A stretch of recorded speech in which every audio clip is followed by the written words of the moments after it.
Hello everyone, the 12th Women's World Chess Champion Alexandra Kostyniuk is here with you. Another video on Endgames. Today we're gonna talk about Rook versus Bishop Endgames. No pawns, let's try to make it as easy as possible. Similar to Rook versus Knight Endgames, those Endgames that you see on the board are drawn, if you can avoid the dangerous corner. So let's take a look at what I mean. What I was taught when I was younger, that in order to make a draw, the safest, the easiest way is to run as soon as you can to the safe corner. Safe corner in this case is the corner of the opposite color of your bishop. So if you have a dark squared bishop, in this particular case it's the corners A8 and H1. And you can see the ending of my game in the Swiss Championship 2015 against international master Markus Klauser. I was struggling in this game and I just exchanged the pawn on b5 and this position arose. Luckily for me, this safe corner is very close, so it should be easy to hold. Why? Because bishop protects the king and stalemate resources make it easy to hold the game.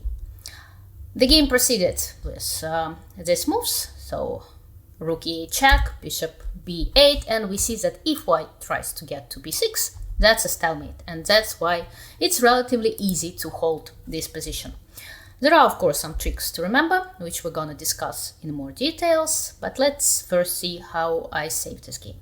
Rook e2, bishop a7, king to c7, bishop b8, king to c8. And now, of course, I don't want to play king a7 because the bishop will be lost after rook a2. I don't want to move away from my king because there's gonna be a checkmate. So I need to basically stay on the squares a7 and b8. And if I need to, I can go far away and protect my king from this far away. So bishop a7, rook b2, bishop d4, rook a2, bishop a7, and my opponent decided to make this move, king c7, and it's a stalemate, it's a draw. So the tricks that I was talking earlier, let's have a look at them. This is a position from the World Blitz Championship 2021. Fahidov Kuparadze. Fahidov was trying to save this endgame, and he was doing great. So far, so good. It's white to move, and he needs to move his bishop. It's not a stalemate yet. And he made a blunder. Actually, this blunder is very common in this particular situation. There are many games with this exact mistake that the weaker side sometimes makes. Bishop to d6. This one is a losing move. There are several good moves for white. White needs to go with his bishop as far as possible. Bishop g3, bishop h2, even bishop e5 I believe is fine, but bishop g3 and bishop h2 are safer. Why? Because after bishop g3, rook goes to a7 check, king b8, rook g7. So when this rook tries to double attack, it attacks the bishop, and at the same time it wants to give a checkmate on g8. It's very important to have a check with your bishop on this diagonal to check this king. And from g3 it's possible, from f4 it's possible, from h2 it's possible, from e5 it's possible, but alas, from d6 it's not possible anymore, and that's how white lost here. Rook a7 check, king b8, rook d7, double attack, and game over, because there is no bishop c5. That's a sad story. So don't put your bishop so close to this king, because bishop needs to have a possibility to give a check. One more example of such strategy happened in the Poland Championship, I believe 2013, in the playoff of this championship. It's a grandmaster game. I believe it was a shorter time control. Bartosz Sachko was playing white and Gajewski was playing black. White played king to c7, and again we have similar situation, but just rotated slightly. It's black to move. Black needs to move his bishop away from his king because this square is no longer available. And again, Black played bishop c5 and lost, as we know, after rook b8, king a7, rook b5, double attack, and bishop d6 is not possible. So that's why it was very important to go with the bishop as far as possible. Bishop f2, bishop g1, bishop a3, everything works here except bishop c5. So let's have a look. Bishop f8. Now, if rook a4, it does look scary. It does look scary for me as well when I see those kind of checks. But you just get back to a7. I don't know what the system tries to highlight. And if king c8, it's a stalemate. If king c6, then king b8. And it's still a draw. If white gives a check, king goes to a7, rook b2. And a very important moment, very important. That's what makes difference with compared the position of the bishop on c5 and f2. Check, king c8, and one more trick that's actually quite similar to what we discussed. Let's make some moves. Actually, black can keep the bishop on this diagonal. It's very well located here. It protects the c7 square, but let's pretend black decided to play bishop e3, which doesn't seem to be the best move. But anyway, rook b3, and here again, it's quite important to get to this diagonal to take this square under control. I believe bishop g1 still holds, but bishop c5 will be wrong and it loses because of king c7, and this position is lost because king a8 doesn't have time anymore because of already familiar to us rook b8 and rook b5 winning. And if black plays king to a6, then king c6, bishop e7, rook e3, bishop b4, and we're gonna see this idea, this winning idea.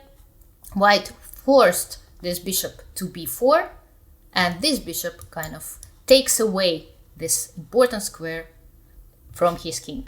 And after rook e2, threatening checkmate, there is no way for this king to escape to a5 and b4. And if black plays to a7, then rook a2 and rook b2. What this system is trying to highlight, the bishop will be lost. Let's see two more examples. One example is from the game Becerra-Sarkar, played in New York, I believe in 2008. We can see that in this position, the safe corner is quite far away. Well, it turned out that black doesn't have time to get to 8 or h1. The position is still a draw, but as always, similar to what we've discussed in the previous video where the rook was playing against knight, when your pieces are pushed back to the edge, you really need to be careful. And here, black needs to play king f8. Actually, king e8 loses very fast because of king e6 and then rook b8. And that's it, a waiting move, and it's a Zugzwang. Bishop is lost, and the game is lost as well. So king f8, very important move. King e6, and now one more tough decision to make. Where to go with the bishop? Bishop d8 loses, as we know, due to rook b8. In the game, bishop c5 was played, and this move is a blunder. Black loses after this move. Instead, they had to keep this bishop on this diagonal in order to keep this square under control. So white king can't stand in front of the black king. So bishop h4, bishop g5 would lead to a draw. After rook f7, it's very important to go to g8, not to e8, because it loses again. But in the game, black played bishop c5, and this position is already lost. So one more thing to remember, that if the weaker side is not in the safe corner, it's pushed back to the dangerous corner, the position is lost. I'm gonna show you how. The most stubborn move for black here is bishop d4 to play. In the game, bishop b6 was played, king g6, and unfortunately, bishop is not able to protect his king. That's how the game proceeded. The main winning idea is to force this bishop to get to e7, and unfortunately, it's kind of little by little. It forces to go there because otherwise rook d8 is gonna follow the back rank mate. And as soon as the bishop gets to e7, as we know, it takes out a very important square from the king, then rook a4, and white wins the game. As I said, bishop d4 is a little bit stronger, but black loses anyway. King g6, let's analyze this position. This position can also be found in all of the endgame manuals. Bishop g1, the best move for black. Rook f1, bishop h2, and here we remember the goal, white's goal, is to push this bishop to e7, to force it to go to e7. There are two ways to do that, both ways win. Rook h1 is possible, bishop g3, rook g1. If black plays bishop f4 or bishop h4, then king f5 or king d5, discovered check will come. If bishop d6, then rook d1, and now black needs to go to e7 to protect d8, because if it gets to c7, then yeah, rook c1 and rook c8 will come into effect. So bishop e7, but that loses, as we know, because this square is no longer available for the black king. So after rook g1, bishop f2, if played, then rook c1, threatening this checkmate, and after king f8, rook f1, winning the game. Another way to win, another way to proceed, not only rook h1 wins, but rook f2 wins as well. Bishop g3, same idea. Bishop f4, bishop h4 loses due to king f5 or king h5, and if bishop d6 and rook d2, forcing the bishop get to e7, and then rook c2 or rook a2, threatening checkmate and winning. And not a checkmate, but a very unpleasant check. So that's a thing to remember. And one more example, a very pleasant example for myself. I managed to win a crucial game in the World Cup 2021. It's the first game of the final. I'm playing against Alexandra Goryachkina. It was a very complicated game with many ups and downs, but we ended up here. It's white to move, and unfortunately for white, it's a lost position. Unfortunately, bishop takes c2 doesn't work because of a very nice rook g6 and bishop h3, followed by rook g1 checkmate. So white needs to take on c2, bishop takes c2, bishop takes c2, and we get something familiar, this endgame, but unfortunately for white, her king is pushed back to the edge of the board, and her bishop is already actually on this square, and it doesn't let the king go away. I could have played rook a6 here. As we know, threatening this check from the side of the bishop, it was the easiest way to proceed and to win. I knew that this position is a one position, but that's, there is a difference between knowing and actually being able to apply your knowledge in a practical game when there are 5 hours behind you, when the tension is so great. And so rook a6 was winning on spot, king d1, rook a1, and if white goes to f1, then rook a1 again, and rook a2.